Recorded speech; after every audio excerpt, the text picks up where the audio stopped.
श्री गणेशाय नमः। हरे कृष्णा, राधे राधे। मैं कुसुम सिंह छत्राणी आप सभी का अपने चैनल शिव शक्ति में हार्दिक स्वागत करती हूँ। आज मैं आप लोगों को शिव महापुराण के तीसरे खंड के 9वें अध्याय की कथा सुनाने जा रही हूँ। शिव चरित्र विवेचन। नारद जी बोले, हे ब्रह्मा जी, यह तो आपने बड़ा ही अद्भुत कथा सुनाई। इससे तो मेरे हृदय में और भी प्रीति बढ़ी है। हे ब्रह्मा जी, जब मैं और हिमालय भी अपने स्थान को चले गए तो क्या हुआ वह कहिए। तब ब्रह्मा जी बोले, हे नारद, तुम्हारे चले जाने पर मैना ने अपने पति के पास बैठकर कहा कि हे स्वामी, मैंने मुनि के वचनों को नहीं समझा। आप किसी सुंदर वर के साथ इस कन्या का विवाह कीजिएगा। इस कन्या के लिए सुंदर वर होना चाहिए। ऐसा कहकर नेत्रों में आंसू भरे मैना पति के चरणों में गिर गई। तब उसे उठाकर गिरिराज बोले, हे देवी, मैं तुमसे सत्य कहता हूँ, तुम भ्रम को त्याग दो। नारद मुनि का वाक्य कभी असत्य नहीं होता।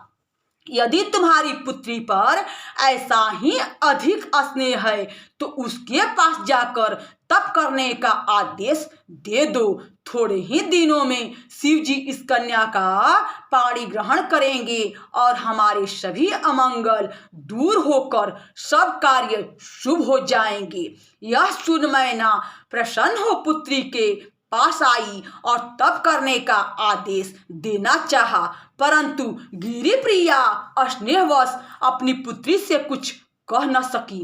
पर पार्वती देवी ने माता के अंतर्भावों को समझ लिया। फिर तो पार्वती ने अपनी माता से कहा कि हे माता, मैंने आज ही ब्रह्म मुहूर्त में एक बड़ा सुंदर स्वप्न देखा है। एक ब्राह्मण मुझे दया करके यह उपदेश दे रहा है कि हे पुत्री, तुम शिव जी की तपस्या करो। यह सुनकर मैना ने अपने पति को बुलाकर कहा, स्वप्न की सारी बातें कह सुनाया।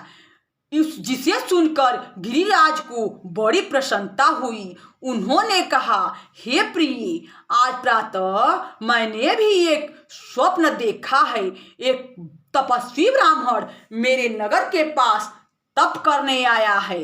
मैं अपनी पुत्री सहित उसके पास गया हूँ और उसकी सेवा के लिए मैंने अपनी पुत्री को उसे दे दिया है, परंतु उसने स्वीकार नहीं किया है। फिर भी मैंने अपनी सुता को उसकी सेवा के लिए नियुक्त कर दिया है। अतः हे प्रिय, कुछ समय तक इसकी प्रतीक्षा करो, आगे जो होगा सो देखा जाएगा। हे मुनीश्वर, ऐसा कहकर गिरिराज चुप हो गए और मेनका सहित उस समय की प्रतीक्षा करने लगे।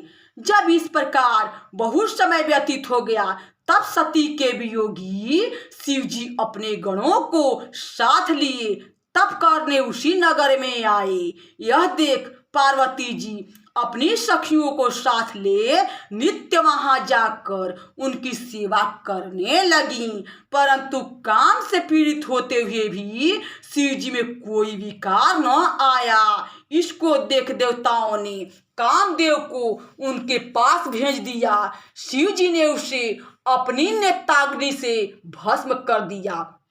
फिर मुनि के वचनों को स्मरण कर अंतर्ध्यान हो गए। पश्चात पार्वती ने महान तप कर शिव जी को प्रसन्न किया और विष्णु जी की आज्ञा से शिव जी ने पार्वती जी के साथ विवाह किया।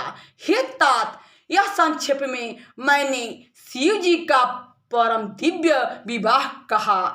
और इसके आगे और क्या सुनना चाहते हो वह कहो। यहाँ शिव महापुराण के पार्वती खंड के 9वें अध्याय की कथा समाप्त हुई। बोलो शंकर भगवान की जय। हरे कृष्णा, राधे राधे।